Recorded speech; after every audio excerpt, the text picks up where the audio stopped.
Good morning, everybody, and welcome to the NSA Breakfast Club, the April edition, in its new regular place on Wednesday, the first Wednesday of the month. Today's topic is pushing production or prioritising the environment, an early morning debate on the role of permanent pasture. This follows on from last month's rewilding session. And now that we're not rewilding the whole countryside, what are we going to do with it, and what's the balance to be struck? We have two speakers and three panelists this morning, and I'll introduce them as we go through. But first of all, we have two speakers who are each going to speak for 10 minutes. And the first up is Liz Geneva, who's an independent sheep and beef consultant with an interest in grass and forage management. Pushing production with permanent pasture. I should just say before Liz starts, if you have any questions, submit them by typing them into the Q&A through the Q&A button on the bottom of your Zoom screen. So Liz, if you would like to start. Thanks, John. Good morning, everybody. So yeah, I'm just going to basically go through the lists of why I really like permanent pasture and a couple of things it doesn't do quite so well. So what we have to remember is across the UK, about 40% of the land area is permanent pasture. And then when we split it into where beef and sheep tend to be, we tend to have a disproportionate amount of that permanent pasture. So it's an important part within most beef and sheep production systems. What I particularly like about it is its winter carrying capacity. So if we compare it to a reseed or a relatively new established lay, because it's been down potentially generations or hundreds of years, the soil structure allows it to carry a lot more stock, particularly in the winter. I'm not saying it can also be poached, but it does have a bit more resilience potentially during the winter than other sort of types of fields. This means that it can also be abused, I suppose, thinking of what it doesn't always do well. So we have to manage it carefully, but it does have that important role and allows us to sort of extend our grazing period into those wetter months. The other, and I've sort of mentioned the soil structure, and permanent pasture isn't immune to issues around structure, but because there's been vegetation on it for many years, and minimal cultivations, so it's had time to sort of develop that rooting structure. So hopefully it has a good soil health and good structure. That doesn't mean that it's not worth checking it and just digging some holes and seeing what's happening underneath, but we're hoping to see better structure under permanent pasture than we are after in fields that have potentially had cultivations recently. What it does also do well is it's sort of an element of resilience. It might not yield or won't yield as much as a reseed, but what it does do under really good management and good nutrient management is provide sort of it might grow anywhere between 8 to 10 tons. It's not sort of the potentially high yielding, but it also can do a very good job if it's managed well, just like any sort of reseed.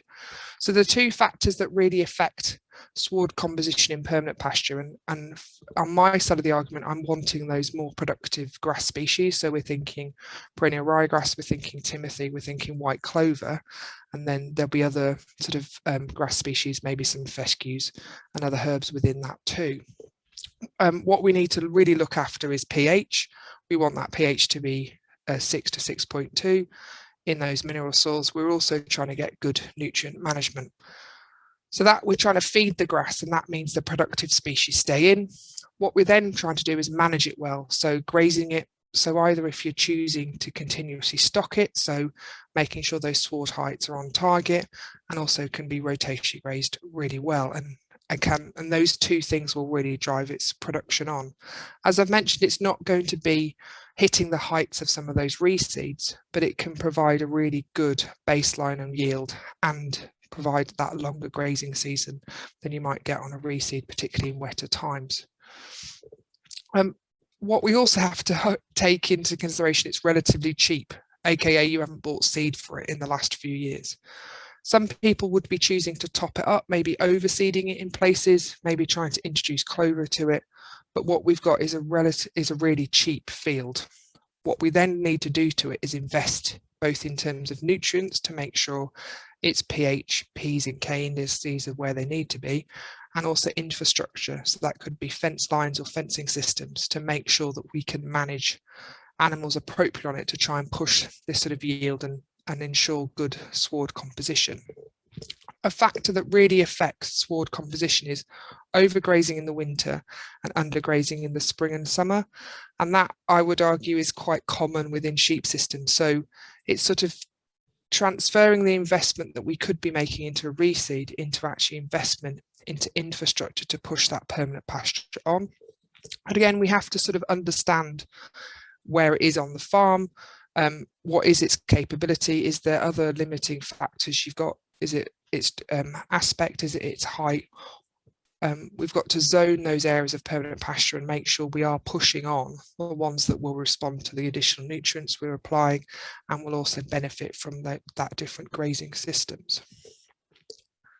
So, and what we could also do in terms of looking at quality, so and Lisa probably will talk about in terms of that range of species or diversity of species, but going across those fields and looking to see what species of grasses we've got available gives us an idea of what is the capacity for that field to be pushed on.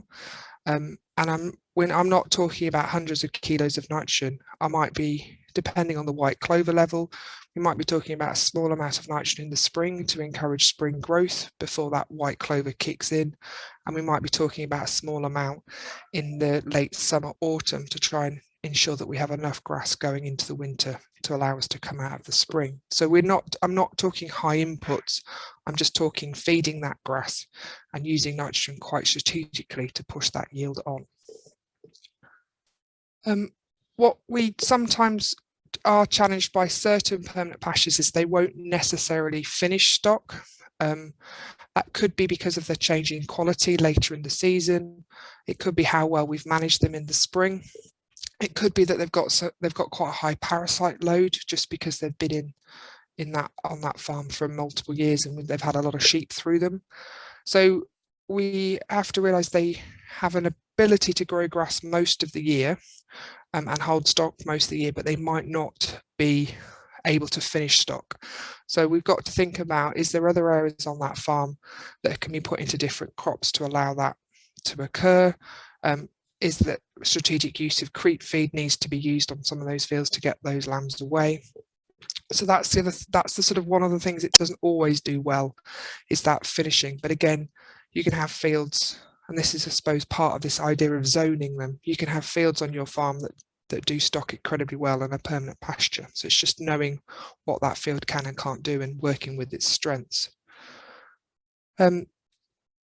So in terms of, we've also just got to see most of the time they can very much manage body condition score. There's been quite old work now from Wales. When we start to not invest in terms of nutrients going onto these permanent pastures, they sometimes struggle to maintain body condition score. So again, these more productive permanent pastures will very easily maintain body condition score. It's when we start to reduce the inputs that we can have some effects on ewes as well. So I've touched on sort of parasite risk, and that is the sort of idea of land being sheep sick, and that's generally to do with there's a build up in terms of that parasite contamination on those swards. So options are about using SCOP's guidelines in terms of reducing the risk of those pastures. So thinking of, if possible, rotate them in and out with cattle grazing, ideally give them a break from sheep for a year and use cattle grazing or silage to try and reduce that contamination. So there's things we can do to try and reduce the risk, but in sheep-only systems with permanent pasture, that parasite contamination can be quite challenging and probably one of the reasons why stock aren't finishing on some of those fields. The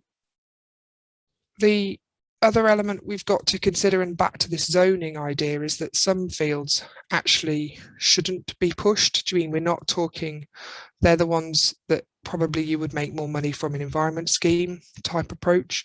So again, it's understanding the capacity of those fields, what they can and can't do, and allocating them appropriately. So those fields that potentially are southern or south facing relatively deep soils, good nutrient status, good array of productive grasses and clovers already. Those are the fields that we can ask to work a bit harder.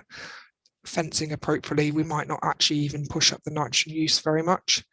Other fields that struggle, lambs don't finish, those factors, again, could they be allocated to lower input systems? And what the challenge you sometimes see is that because certain areas of the field are low input or in low input environment scheme options, is that sort of manifests across the whole farm. So it's worth just checking which fields can be invested in, both from a nutrient perspective, but also from an infrastructure perspective, and whether they have any sward height sort of options on them as well. So we have the joy of, I suppose, of permanent pasture, the sort of the final point really, which is it has a huge capacity in terms of growth, from a growing grass perspective. It has long grazing seasons, just because of this, the ability to hopefully carry stock through the winter if carefully managed. But it might not be as responsive as a new lay. It might not grow as much as a new lay, but it won't cost you the same as a new lay. So within that beef and sheep system, there's likely to be a very high balance towards permanent pasture, but reseeds can also play a part, potentially from a lamb finishing perspective, and also from maybe growing high quality silage. Thank you. Well, thank you, Liz, and thank you for staying pretty much on course and time-wise. Our second speaker, well, before I start with Lisa, I'll just remind you, if you've got questions, submit them via the Q&A button on the bottom of your screen. Right, our second speaker is Dr. Lisa Norton, who works at the Centre for Ecology and Hydrology in Lancaster, and is currently studying semi-improved grasslands and lays in livestock and arable systems. So thank you, Lisa, and it's all yours. Thanks very much. Yeah, I like following Liz because she's very agronomical and to the point. So she's always a tough act to follow. I'm an ecologist, very much so. As has just been said, I work for the Centre for Ecology and Hydrology, and so I'm interested in the ecological role that grasslands play, but also I am also very interested in the role that they play for farmers and how that they can best be managed from both sort of ecological and agricultural perspectives.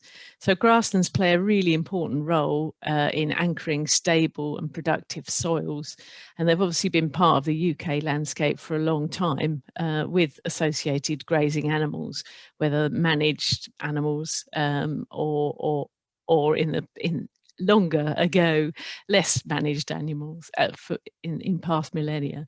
So they're obviously a key part of our landscape, and those soils are really important. They play really important roles in terms of absorbing and filtering water, so reducing flooding, but also improving the water quality. So particularly upland soils are really very important for this. But those soils also cycle nutrients, nitrogen and carbon, and they store carbon on a very large scale because we have a lot of grassland soils.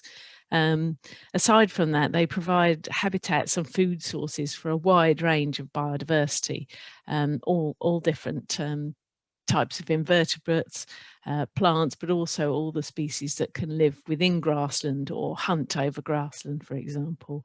And those sort of biodiversity aspects are really important, not just at the field scale, but also at landscape scales for the provision of sort of cultural services. So that's where, you know, just amenity value or just looking nice out of the window. And it's sort of no surprise that a lot of our national parks are full of grassland, and that grasslands are really very important for places like the Lake District and the Dales, for example.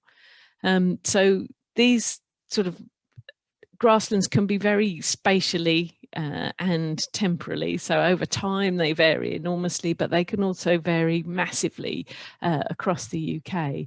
And that means that they provide a whole different range of plant diversity and as well as forage supply, obviously for different grazers, whether they be sheep or cattle or alpacas or anything else we choose to grow on the land. But this sort of the fact that we can grow grass on all sorts of topography, unlike arable land, obviously we can grow grass on slopes facing north, south, east, west, and it can be bumpy, lumpy. We have all different types of soils that grass grow on, different levels of rainfall across the country, and this sort of variability is an amazing part of grassland. So we used to have a quite a large proportion of the grasslands in the UK was called semi-natural, meaning that they contained a high biodiversity of species and basically didn't have a lot of inputs associated. But now there's a reckoning that we only have 2% of our grass species-rich grassland is still remaining, and a lot of that has been lost in the last 50, 60 years. So most of our grassland now either falls into a couple of categories, really. Well, the main categories are whether it's been improved or not. So improved is always quite an interesting term for an ecologist like me, because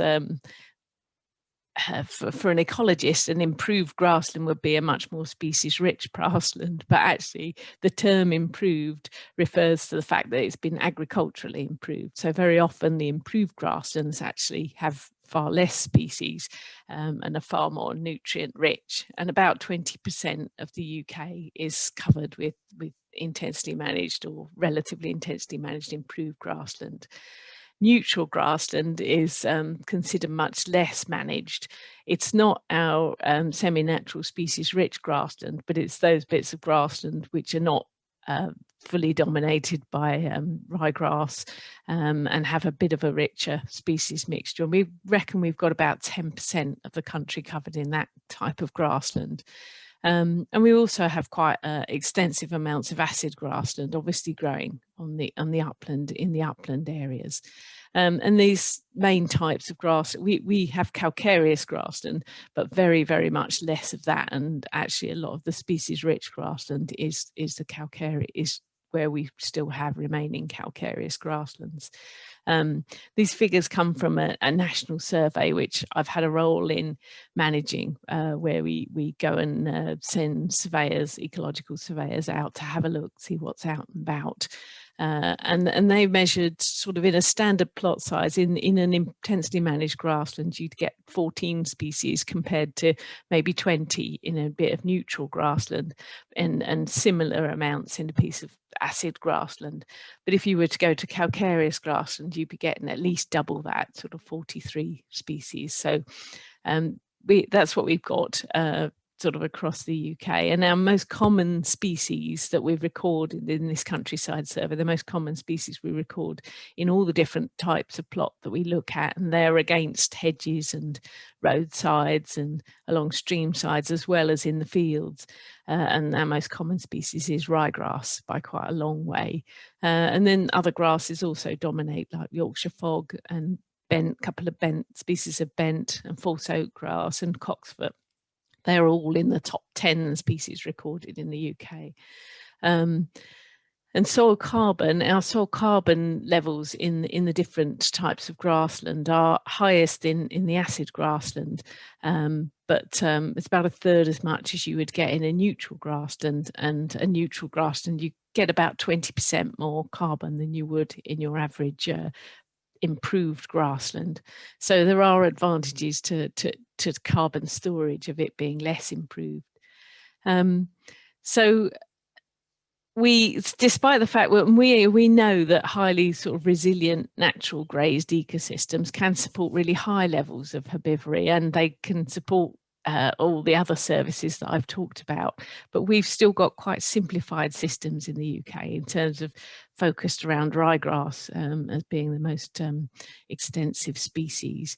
And I think that largely reflects that we have focused on production as being the most important thing from grassland producing animals, and failed to really think about how important those grasslands might be for all the other services that I've talked about, like flood, preventing flood, or purifying water, or storing carbon, or enhancing biodiversity.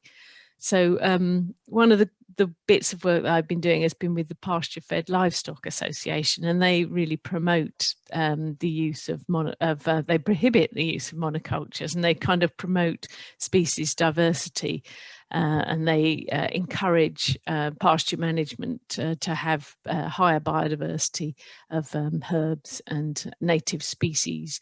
And that partly reflects on research that's been done to show that you can have positive benefits of biodiverse swards for biodiversity, but also for animal and soil health, and sort of long-term resilience of production, which Liz was talking about, really, the resilience of permanent grasslands. And a lot of scientific studies, or some scientific studies, have shown that plant richness can be linked to livestock productivity, and that you can get enhanced quality adjusted yield, and that more diverse swards can result in higher milk production. So there could be real advantages of having more diverse swards for animal productivity, and for the quality of what's being produced as well. So the presence of flowering species and taller vegetation particularly, so one of the things I've looked at in my study with the PFLA is the height of their grasslands, and some of them are employing different grazing management systems. A lot of them have been with cattle, but some with sheep as well. And they've been looking at how, I've been looking at whether or not their grassland is taller than it would be on average in, for example, the big national survey that I talked about. And in general, we have found that the grass is taller. So they are allowing some bits of their grassland to grow taller, and managing more in paddock grazing or mob grazing type approaches. And that sort of tall vegetation ecologically can be really important for invertebrates, and for anything that preys on invertebrates. So from a biodiversity perspective, having taller vegetation has been can be a really good thing for biodiversity. And also there have been shown to be positive relationships between vegetation diversity measures and carbon concentration in grasslands, and that's something that we found in the countryside survey, that the more diverse the vegetation, the higher the carbon in the soil. And likewise, the positive relationship between soil nitrogen and total species richness is found in lots of grassland studies. So it can be really positive relationship between soil and vegetation above ground. And in the study looking at the countryside survey data, we also found that because we measure total taxa in soil, so that's the number of invertebrate species you're finding in the soil, and we found that if you do have high plant richness, you can also have higher numbers of invertebrates in the soil as well. So there could be real advantages of having more species rich pastures, not least all the services I've mentioned, but also services that could be quite important for the livestock production side of things.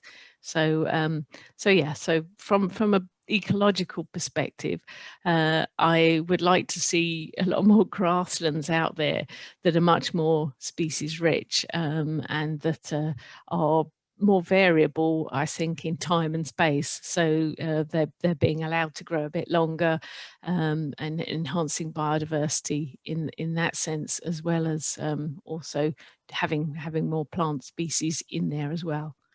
Okay, that's me. Thank you.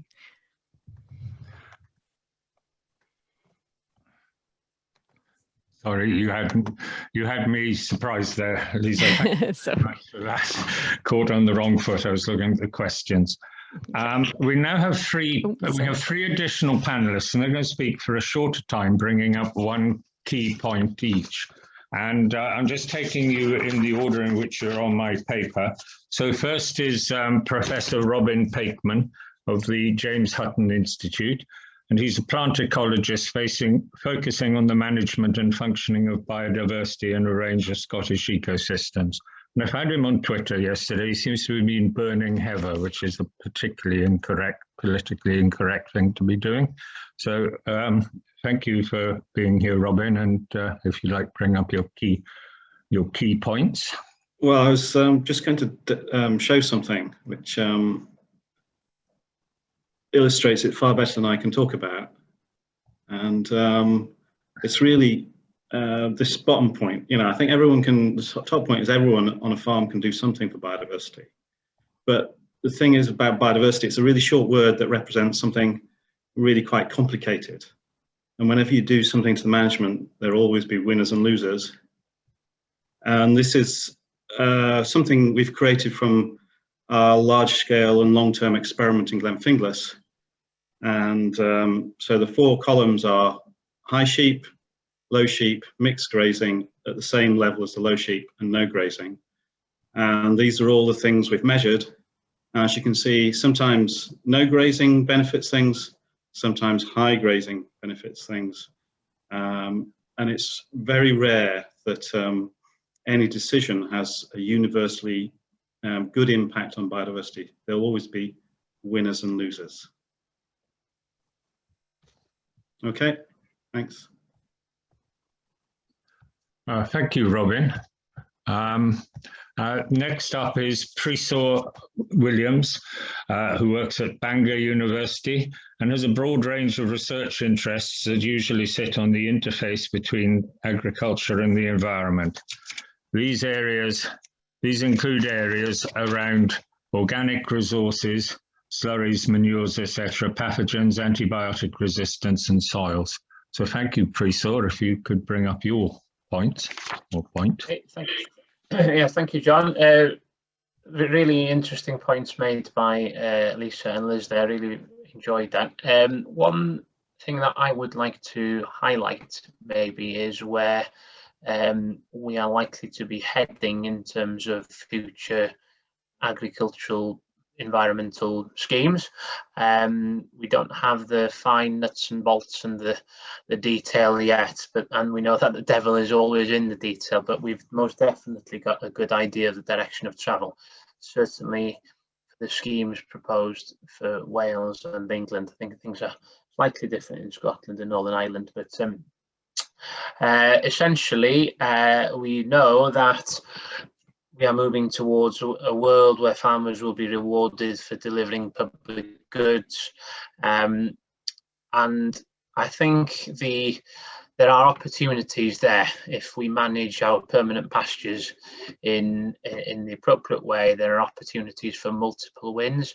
I mean, the points that Lisa and Liz made, they complemented each other many times, really, in the sense that we know that a mixed species lays can deliver more resilience during periods of floods, during periods of droughts, can play an important role in production, the points that Liz focused on, but as Lisa also suggested or said, they also have biodiversity benefits, and I think looking forward, we'll need to find clever ways of marrying up production with delivery of these public goods or ecosystem services, depending which jargony term you choose to use.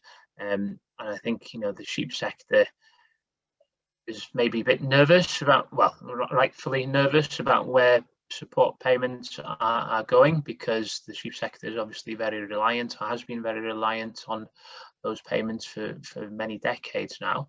But I think there are opportunities there as well, and permanent pastures you know, could well be a really important tool in the box to help ensure the financial viability of sheep farms going forward. Thanks. Thank you, Professor. And last panelist is Aurélie Aubry of the Agri-Food and Biosciences Institute of Northern Ireland. And she's currently involved in carbon footprint and sustainability metrics. So, Aurélie, can't actually see it. Aurélie, green, but there we are. Are you there, Aurélie? Yes, I'm here. Can you not see me? Yeah. Yes. Okay. Yeah, thank you, John. Yes, no, I think very good points made by everybody, really. Yeah, maybe what I would like to mention as one of my key points really is the need to, and that's something that Liz mentioned quite well, is a need to view it as a whole farm, you know, to look at on the system level. So, you know, the title of this morning webinar is, you know, whether you need to push or production or prioritize for the environment. And I believe you can do both, and that, you know, we should do both as long as we target where we do that in our farming system. So overall, really, you know, for the best soil and the best grassland, the way to push production, as Liz said, is the, you know, rotational grazing. I'm quite a strong believer of that. We did a project recently that was funded by DERA, and that supported a PhD study as well. And that was also linked with the grass check program. And we investigated in particular a 4 versus an 8 paddock system. So that was both using our sheep flock at FB, but also we did use it. We did implement this strategy at a number of farms across Northern Ireland, and we did find most of the time that, you know, by having a higher rotation system, you could increase production on average by an extra ton of grass being produced and also utilized by the sheep. So. You know, it might seem like it's quite an investment to purchase all the fencing to do the rotational grazing, but I believe that in the long term it can pay off by doing a bit of a calculation here.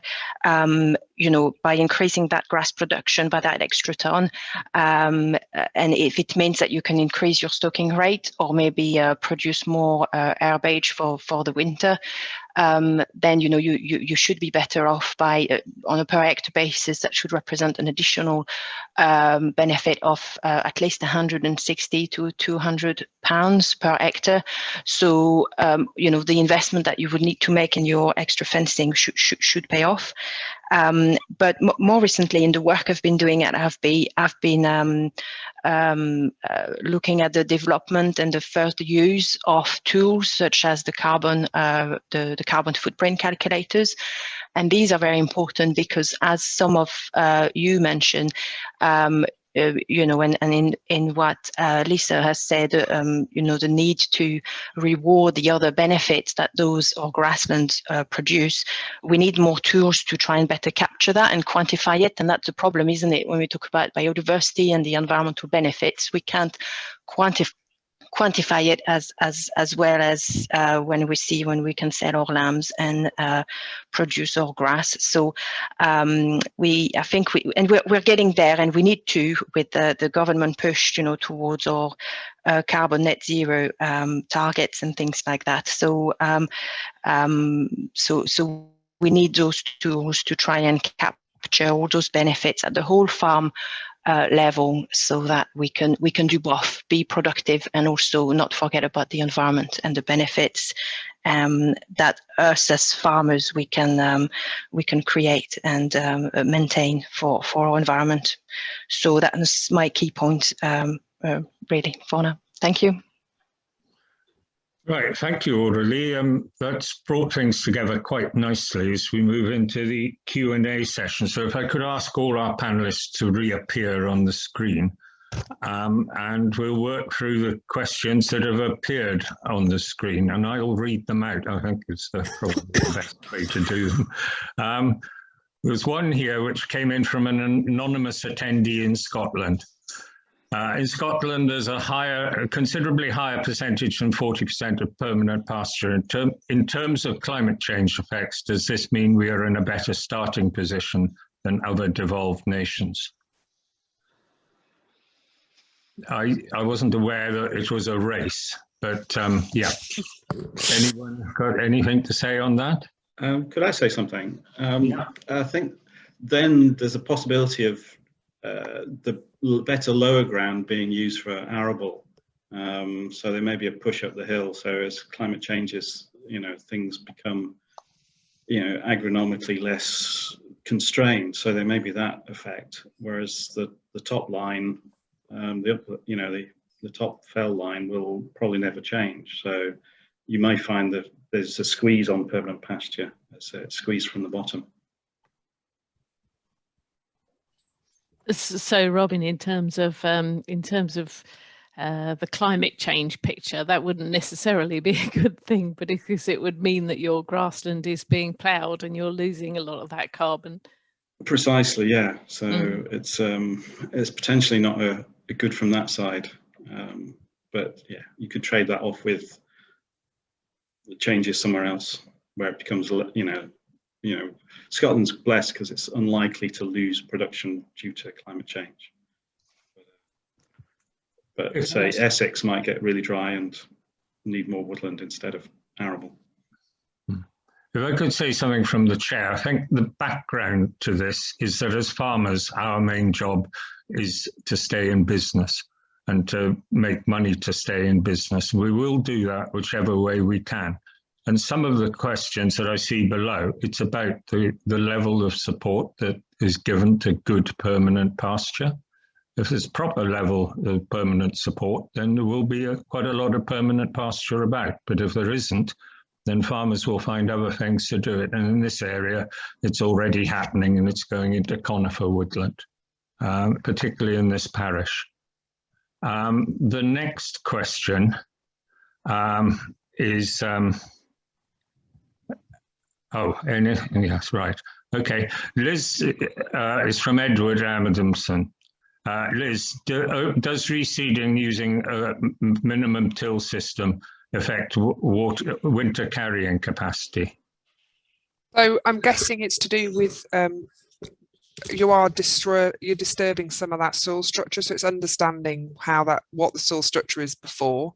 To be fair, if the soil structure is poor, overseeding with min-till techniques aren't necessarily going to work anyway, because the recommendation is just understanding what the soil structure is like before trying to establish grassland in that min-till.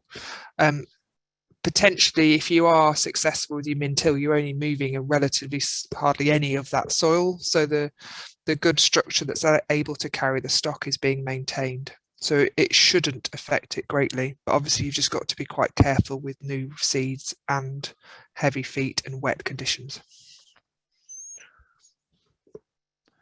Okay. There's a sort of allied question here. I'm going to get some of this wrong, I think. Another anonymous attendee has asked, when reseeding permanent pasture, what would you suggest to put in the grass mix to help boost carbon storage, but also be productive to push stock on? So in terms of, there's two bits. So the carbon storage is what is already in that soil, and that's the bit that needs protecting, and that's what the min-till type techniques tries to do. It's basically trying to avoid any major soil disturbance. The next question is, how do we increase carbon sequestration? So it's carbon being sucked into that soil, and what that is driven by is healthy, actively growing roots. And so there is some debate on the sort of herbs, or the plants with deeper rooting structures encourage that carbon. It's sort of a leaky system, so it's sugars produced by those roots that are then go into the soil. This is my Jack and Jill version of soil sequestration. I'm sure others will correct me, but it's still to do with healthy growing roots. And some of the debate about ryegrasses and some of the grasses is they don't have such a big root structure as other ones. So it's having talking to people about the rooting structure of those grasses, really. The challenge is with trying to put anything into permanent pasture is because generally what we like is the ground cover, but it's quite difficult to get new species in. So it's always a bit of a trade-off between how much of that original sward you've got to sort of remove or destroy, maybe with a very, very harsh harrow, before you then incorporate new species. So it's a bit of a trade-off of whether the benefit's going to be there, or do you look after what you've got better? There is a chance that there's a person in Derby who's been doing some experiments with scarifying the soil, and actually the seed bank has been quite impressive. The sort of recruitment from seed bank, implying that there are actually quite a lot of herb species, things like lolium or yarrow or plantain, those kinds of species which may already be in the seed mixture and can be recruited. Trying to get a few herb species in like those which have got deeper rooted, and grasses with deeper roots like cocksfoot and fescues I would think would be a way to go if possible. I don't know what you think about that, others. Well, I was just going to say that legumes are really good at having deep roots and getting the carbon down into the soil. And if last year we hadn't had a problem with our stocking, I could have talked about an experiment we've done where we've scarified and tried to introduce herbs and legumes. But because we couldn't dispose of the stock, it was grazed all year, so we didn't see anything. But we'll be going back this summer to see if anything survived, which is the main thing about trying to diversify grasslands, is whether anything survives the grazing. Okay, next question is from Martin Nicholas, and there's a tension between the bred for species mix with their anti-helminthic benefits, I think that's species, grazing species, and the use of nitrogen curtailing the wilder species. Both have cost implications, but with elms payments coming, will the balance tip in favour of wildflower regeneration approach and reducing stocking rates? Has anyone got anything to say? I'll jump in just first of all, given that I mentioned agri-environment schemes and so on. I'm sure others will have good inputs as well. But I think we need to try and do both essentially, and it's different answers for different farms, and it's possibly a bit dangerous to sort of say everybody should be doing this, because it's very much a horses for courses approach. I mean, even different parts of the same farm will have various suitable approaches and so on. I think a number of people have mentioned about rotational grazing and so on, where we can improve productivity from a smaller land mass, and farms will have very productive all farms will have more productive areas, and it probably, I would say, makes sense to focus on producing from those areas it does make sense to produce as efficiently as possible, and that may sort of free up land that is currently less productive to be managed for, as the question from Martin asks, to deliver measures that tick the boxes for elms, and that is one of the ways I see the sheep sector going in the future, really, is trying to look for the opportunities to both improve productivity and efficiency and so on, but also be able to deliver and tap into these hopefully very rewarding payments that might be on offer. But it's different answers for different farms for sure. Okay, Phil has asked the big question. Phil Stocker. Hang on, he's bouncing around on my screen all of a sudden. Permanent pastures are truly multifunctional, more so than any other land use types, and yet we still struggle to get them on the same desirable platform as trees, peatland, wetland. And where are we going wrong? I think the answer may be that they're multifunctional, so they don't hit the headlines in any direction, but those would like to contribute.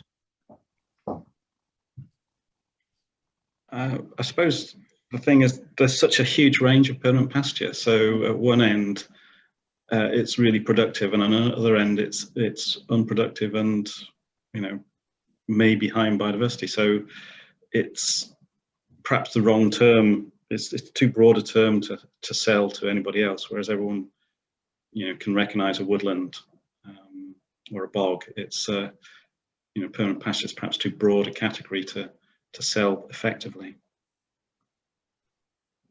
Yeah, I agree. I think we said, you know, species-rich grasslands are that 2% of grasslands. Now, those will definitely attract elms payments if if they're available. But there will be a lot of grasslands that are in the neutral category that aren't intensely improved and aren't quite semi-natural, that could perhaps go in either direction. And it may be that we have to work out what's going to be better for the farmer, what they would prefer to be doing, and what sort of would work for them in the longer term. And it might be that they might push towards more intensively managed or less intensively managed, and going for the elms payment for more species richness in those grasslands. But I think I really agree with Pressa that it's very much up to the farmer and what land he's got or she's got, and to them really paying attention and having a look at what they've got and seeing how they best can manage it and understanding what works best for them. It doesn't have to be one decision, does it? Or that is the decision for that year and it can change the next year. So it is inherently flexible. I accept that land use, doing once you started planting trees, that's you're going down one way. But I think it is we've got opportunities in the next few years to actually go and see lots of different ways of managing grassland and how we wish to manage our own. Yeah. Okay, there was a question which we didn't deal with about feeding seed to sheep and letting it pass through the sheep. Linford Davis has put up a connection to a businesswales.gov.uk site which deals with that. So if you want to use that link, then you can go in and do so. And, so the next question is Jane Cooper. What types of nitrogen input are better for preserving or enhancing mycorrhizal diversity and health? I think I know the answer to this, but I'm going to let the ecologists answer it.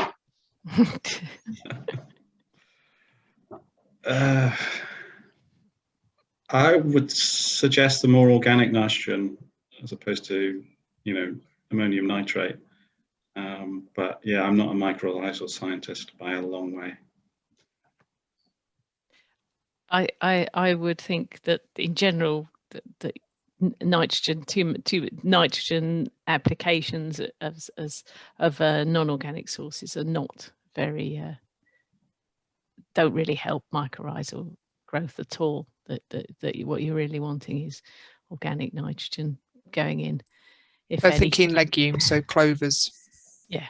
Vetches. Oh, indeed. Yeah. Or I suppose farmyard manure as opposed to any inorganic nitrogen. But in terms of from a chemical perspective, the structure of that nitrogen doesn't necessarily change. Is it to do with the amount that's going into that system quite quickly, or I suppose it's with a farmyard manure, it's being broken down with other elements or other components, isn't it? So I don't know carbon the answer. Carbon going in as well, I suppose. Yeah. Yeah, basically, if you make life too easy for the plant to absorb nitrogen, it doesn't worry about having mycorrhiza. So this is particularly true for phosphorus rather than nitrogen. But if you make life too easy, then you reduce the mycorrhiza in the system. Yeah.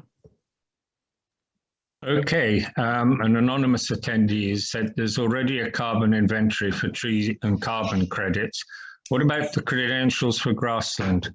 Farming and agriculture will be left behind when carbon credits become trendy to other industries, and the price of ag land will increase, making it harder for tenants and young farmers. Why aren't we shouting harder about the value of grass and sheep? Is the data not there? Maybe if I can start commenting on that one, John.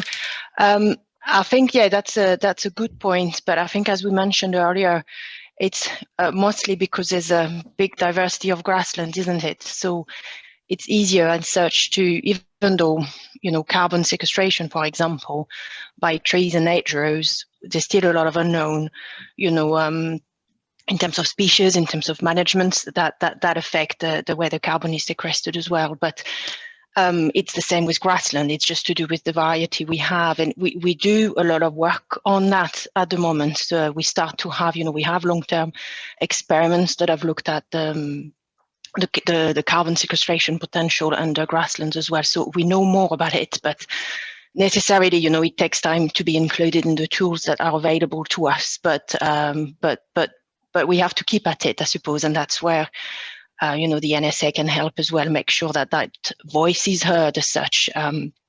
But I think, yeah, it is a good point. It's all to do with the soil as well, and that has been mentioned, you know, several times this morning, that if the soil is healthy and managed properly under those grasslands, then, you know, we'll be better at sequestering and maintaining the carbon stores.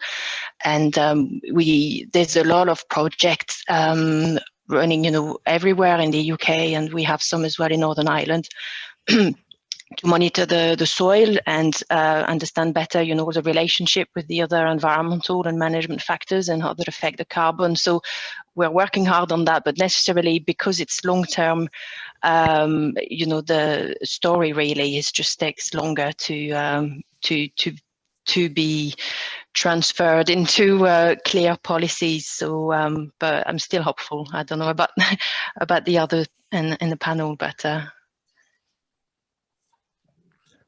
And I think commercial companies will start to take advantage. That's the debate, isn't it? So we know the rumours are there's already companies out there that are offering certain land users basically offset, they being used as an offset for other businesses. So it's where farmers can benefit most in that, but it will come from commercial companies first. It will take advantage.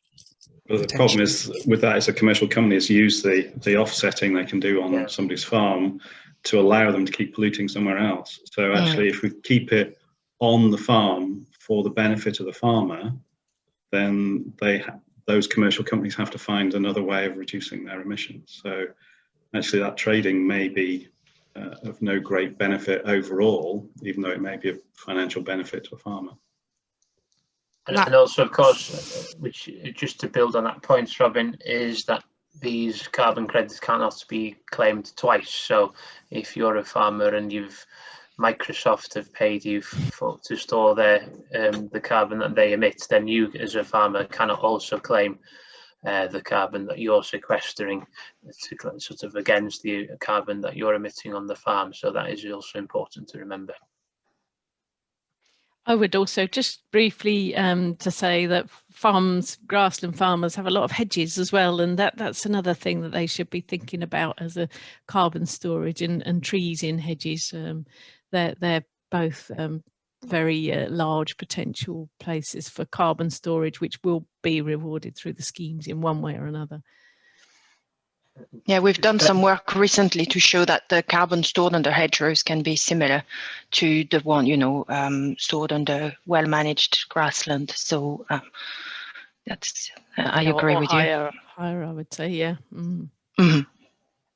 Just a very, very quick one, John, sorry on that. I think, I mean, you mentioned about conifer plantations earlier on, and I think there is some nervousness amongst agriculture in general about the promotion that tree planting afforestation is receiving from so many different quarters, and the highly ambitious targets that there are for afforestation across the different developed countries of the UK. But I think there's a heck of an opportunity that is rarely talked about, which is agroforestry, and it was very much a fashionable topic in the 70s and then sort of disappeared, and now I think it needs to come back. So it's not sheep or trees, it's where we can do both, and there are again these win-wins where the right tree in the right place can be of huge benefit to sheep systems, and I get quite frustrated about the pitching of farmers versus foresters. I think the black or white debate, yes or no, right or wrong, isn't helpful. There's a lot of greyness in the middle, and that's where we need to be,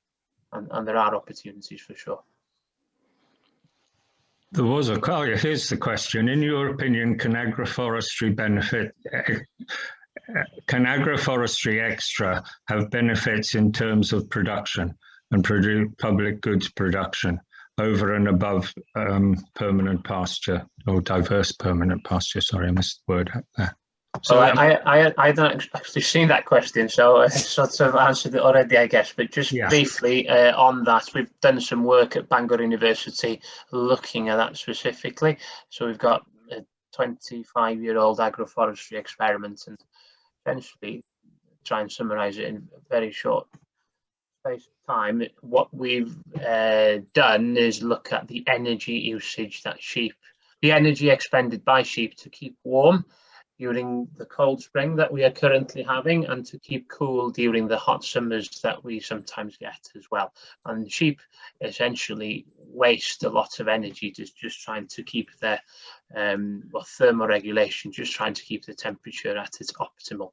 And that just represents a loss of everything. There's grass being grazed, there's feed being delivered to sheep, and they're just using it to maintain their temperatures. So you know, there is a move towards outdoor lambing and so on now to try and reduce labor costs. Well, you know, yesterday was a perfect example over here in Wales anyway, where, you know, almost every sheep and every lamb in every field we're finding a hedge or a tree or some kind of shelter, and it you know, can have a huge difference on to the performance of sheep flocks. So it's just another example of where agroforestry, I think, has a huge potential, and we need to be, you know, opening our eyes to the opportunities, not just thinking of it as a threat. There's another question coming on agroforestry about land values. How does it affect land values? So yeah, go on, please. Go on, Robin, or whoever.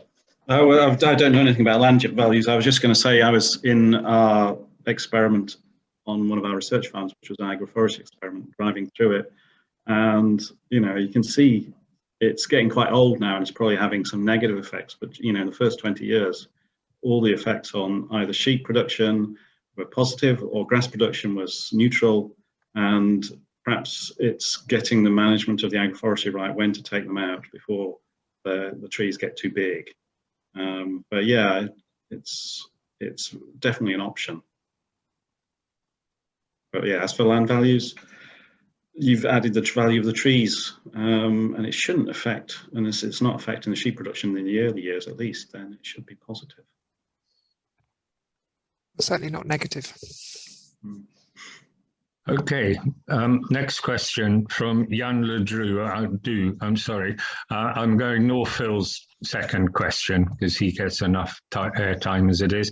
Lisa commented that work with PFLA indicated that higher pasture height increased microfauna biodiversity. So is this an argument for rotational grazing from an ecological standpoint? I think so. I think then we need more work to understand, to sort of measure the effect to which it is enhancing invertebrates. But certainly anecdotally from the farmers that we speak to, they definitely have seen a change in what's happening on their farm. So seeing a lot more small mammals, vole holes and things in the grass, and then often predatory birds as well in the area. So but I think invertebrates are one of the things that we've really seen decrease phenomenally in numbers over the last 20 years or so. And if longer grass is a place for those to be, then I think that we could see a real, if we do go to rotational grazing and there is a lot taller grass out there, could see real changes for the benefits of biodiversity from having that taller grass around. And also the other thing that you notice is that things actually flower. So previously we've looked at fields and you see a lot of clovers, etc. in the sward, but they're all grazed down so low that they never actually flower. And if they're being able to grow tall and flower, that means butterflies and moths and or pollinators. So really would be very advantageous just to have that taller vegetation out there.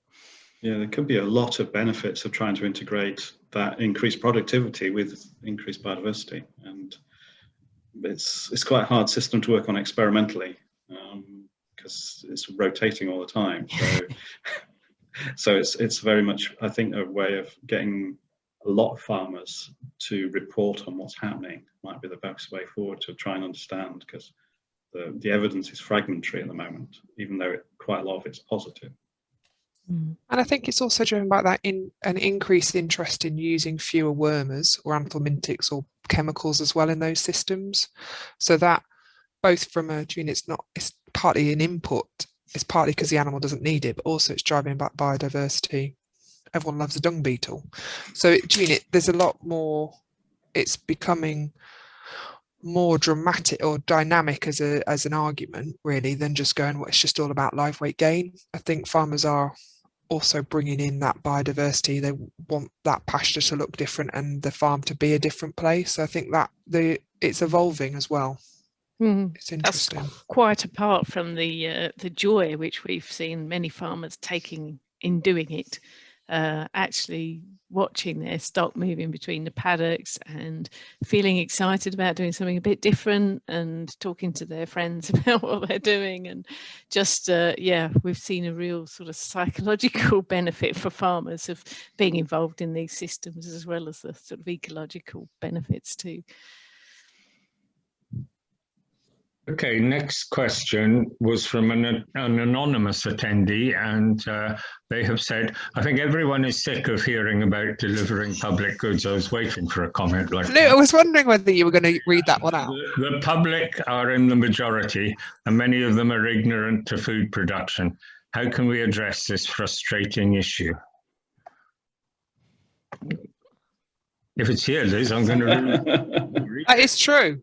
Yeah, I actually totally agree. We've done some consumer studies with the pasture for livestock project, and there is a remarkable ignorance about what any of the pasture-fed livestock sign, which I know is not very widely spread, but that one, and we also showed the consumers lots of others like Freedom Food and the free range hens and all sorts of insignia, the organic one, and many consumers really had very little idea what any of them stood for or what they meant, and there was a very strong assumption from most of the consumers that things would be being done right, because otherwise the supermarkets wouldn't buy these things, would they, and give them to us.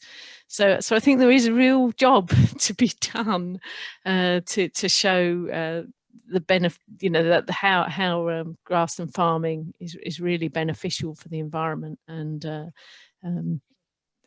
yeah, I'm not sure how we do it, but I would really urge organisations like yourself and others to really work on that, because people should know where their food's coming from. Yeah, well, there's if I can mention, sorry, Liz, do you want to speak? Go.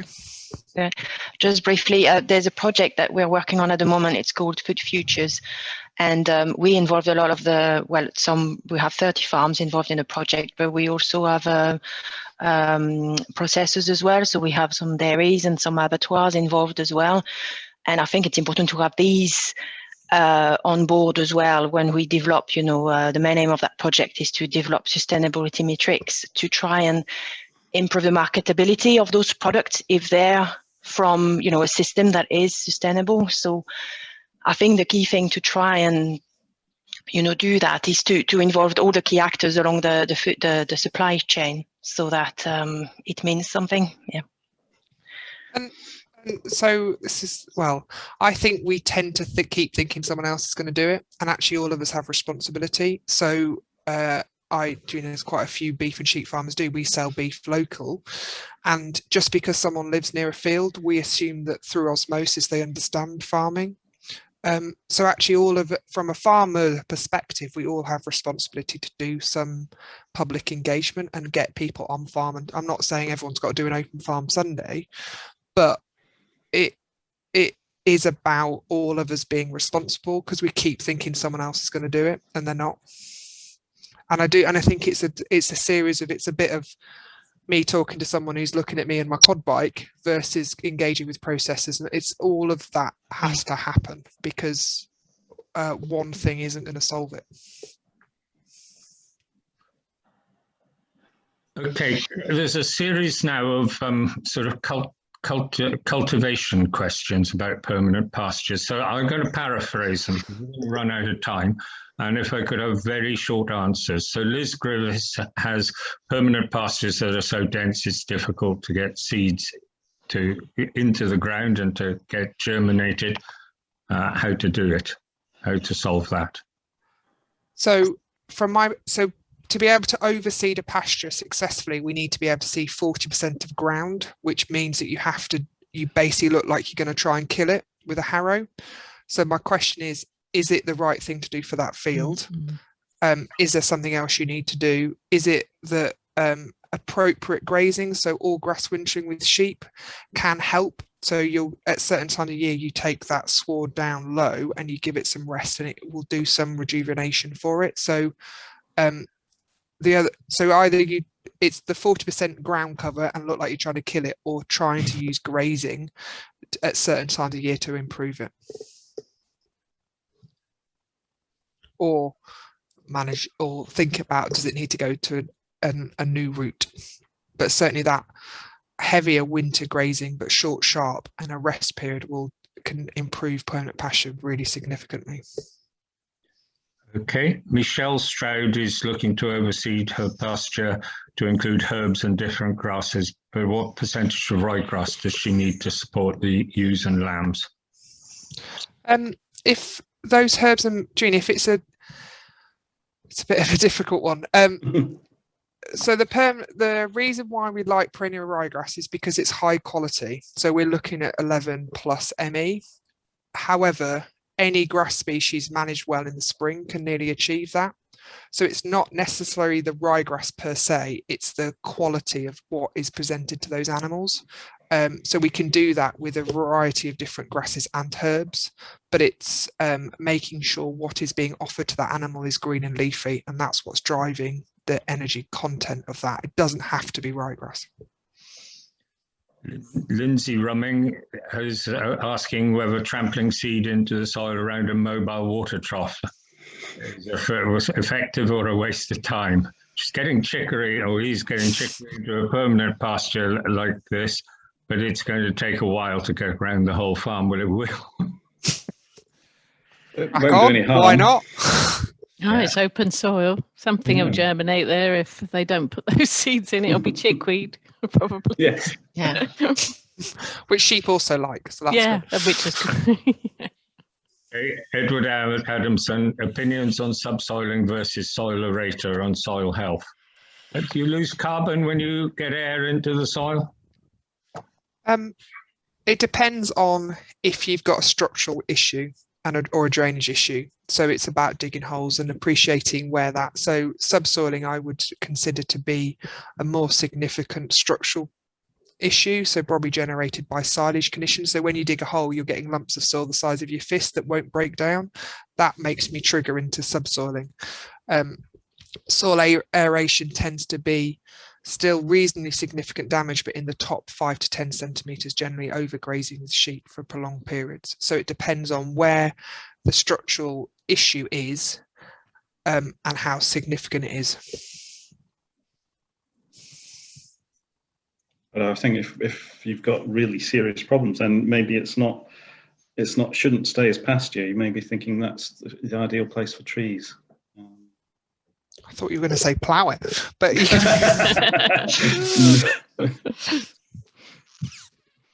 Is there any other input to encourage mycorrhizae from an anonymous attendee?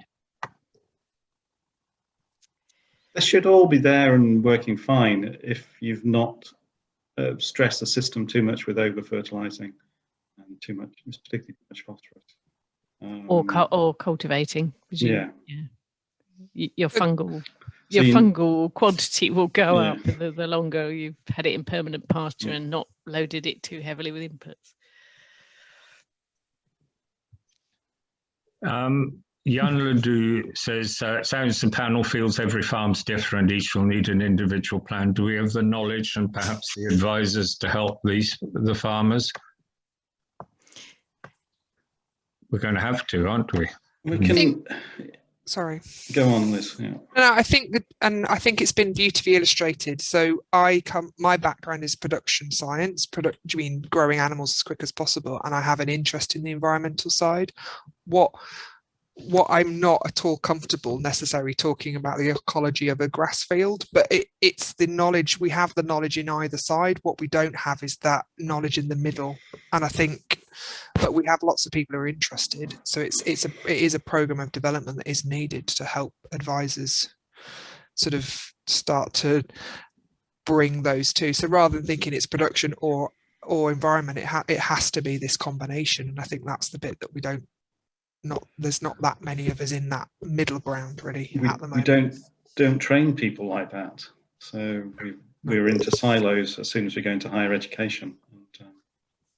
Yeah, the only other thing I would say is that the farmers are really some of the most knowledgeable people on this. It's certainly the most knowledgeable people on their own farm, and I think that they are, if they're spending more time on the ground, looking at their field, seeing what they've got.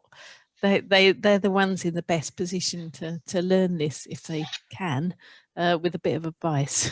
Well, I think it's not even advice, it's a chance to discuss with somebody rather than sit there thinking, oh, shall I do this, shall I do that? Is to actually, like in a lot of your problems, it's easier to come to a decision if you just talk about it.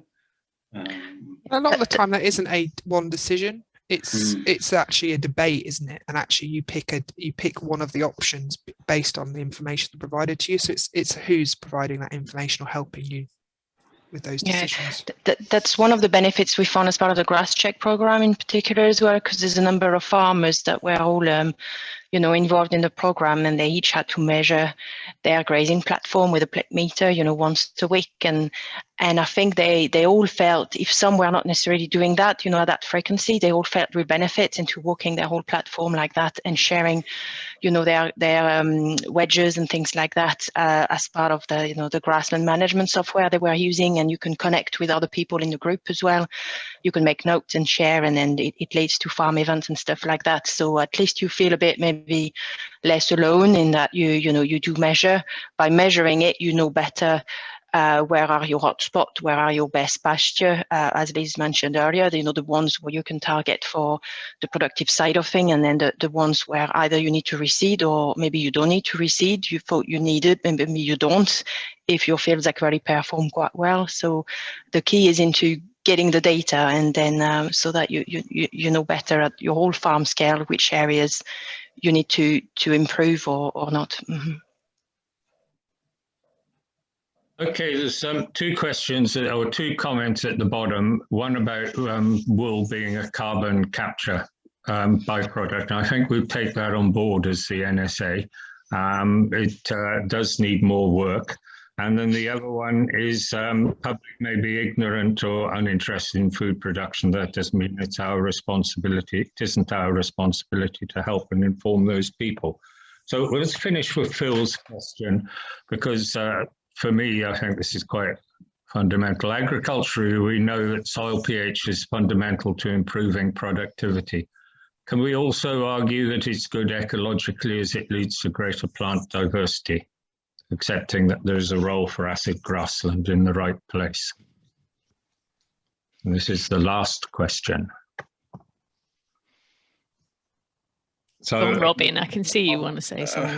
Yeah, I was trying to think what to say. There's some issues with this. Is that generally, yes, it helps with improving plant diversity, and then other things will follow. But there is the risk that you stimulate the soil bacteria and fungi, and they get to work on the soil carbon. So there's a possibility that you may end up reducing soil carbon. It's a really difficult one for ecologists to predict, because you're boosting productivity, so there's more carbon going into the system, but you're improving the quality of that carbon going into the system, and you might increase decomposition. So it's one of those that's really hard to predict what's going to go on, and it's not being particularly working on soil carbon. I'm not in a state to say what the current decision on that one is. I don't know. Anyone else got any comments? And I think, the challenge I've got is that I still speak to people who haven't put lime on grassland since the last grants were available. So we can justify use of lime on productive land where you are aiming for performance without the need for a grant. So I don't think it needs to be tied up into that. It is part of keeping land in good agricultural brackets and environmental conditions, but certainly the agricultural bit. Just very briefly on the back of that, then obviously if we have our productive land at the optimal pH, then we can have better nutrient use efficiency. So, we could possibly save costs, and be those economic costs or environmental costs, whichever way you look at it, by reducing fertilizer usage and getting better use of the fertilizer that is applied, as opposed to blanket application of nitrogen on soils of pH 5.4, where a lot of that nitrogen is never used, and it's just a complete loss of resource, and obviously has economic and environmental impact. So again, look, win-wins. Okay, any more responses? I suppose I was going to say, from an ecological perspective, it's quite nice to have some acid grassland, and some grassland will stay acid and be very, it will keep going back to being acid, and you'll have to lime it very extensively, and you've got to cut your losses at some point. So yeah, I think concentrate on the fields where you can definitely get gain from liming, but in some areas, let it be what it is. Okay, well, thank you all very much for this. I think we better draw the meeting to a close. We've gone 5 minutes overdue, so I'm quite proud of that, really. I'd really like to thank all the panelists and the speakers, because I think it's been it's a key point of the future of livestock farming. And they've all contributed from various directions, and I really am very grateful to that. I'm also very grateful to those who've asked questions and who've attended and drawn us out on various topics. And I'm sure some of the topics will come up in Policy and Technical Committee in due course. So very many thanks to you all. The next Breakfast Club meeting is on the first Wednesday of May, and I haven't got a clue what we're actually going to be talking about, but the subject is address current problems and vital steps for future change. So it might actually be dogs, or it might be anything. Thank you very much. Thanks, John. Thank you. Bye. Thank you. Bye, everyone. Thank you. Thank you, everybody. Goodbye.